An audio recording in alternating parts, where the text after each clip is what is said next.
ఈ ఇన్స్టాని కనుక మనం నారు దశలో వాడినట్లయితే అద్భుతంగా నారు అనేది ఎదిగే అవకాశం ఉంటుంది. సో దీన్ని ఏ మందులతోని వాడుకోవచ్చు అంటే, ముందుగా రైతు సోదరులకైతే నమస్కారం. ప్రస్తుతం మనం ఈ వీడియోలో గ్రోమర్ ఇన్స్టా గురించి అయితే పూర్తిగా తెలుసుకునే ప్రయత్నం చేద్దాం. దాంట్లో వచ్చే కంపోజిషన్, అదేవిధంగా ఎంత మోతాదులో వాడుకోవాలి, అదేవిధంగా ఏ రకాల పంటలకు వాడుకోవాలో ఈ వీడియోలో అయితే పూర్తిగా తెలుసుకునే ప్రయత్నం చేద్దాం. అంతకంటే ముందు మీరు కనుక మన ఛానల్ని కొత్తగా చూస్తున్నట్లయితే మన ఛానల్ని సబ్స్క్రైబ్ చేసుకొని నోటిఫికేషన్ ఆన్ పెట్టుకోవడం ద్వారా నేను చేసే ప్రతి వీడియో మీకు నోటిఫికేషన్గా అందుతుంది.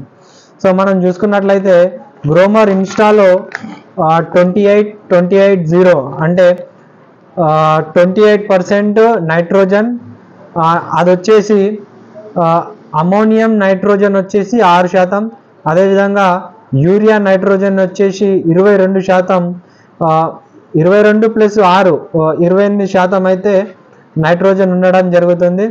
అదేవిధంగా భాస్వరం వచ్చేసి P2O5, భాస్వరం వచ్చేసి 28% అయితే ఉండడం జరుగుతుంది. లాస్ట్కి 0 వచ్చేసి పొటాష్ అయితే దీంట్లో ఏముండదు. సో ఇది వచ్చేసి ఇన్స్టెంట్ యాక్షన్ ఫర్టిలైజర్ అనమాట. మనం ఎప్పుడైతే మొక్కలకు అందిస్తామో తక్షణమే ఈ ఫెర్టిలైజర్ అనేది మనకు మొక్కలకు అనేది బలాన్ని అయితే ఇవ్వడం జరుగుతుంది. అలాగే ఇది 100% వాటర్ సాల్యుబుల్. సో మనం మోతాదు కనుక చూసుకున్నట్లయితే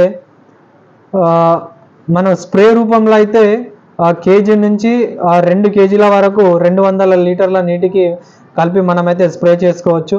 అదేవిధంగా ఫర్టిగేషన్ కనుక చేసుకున్నట్లయితే 1 ఎకరాకు సుమారుగా 4 కిలోలు అయితే వదలాల్సి ఉంటుంది.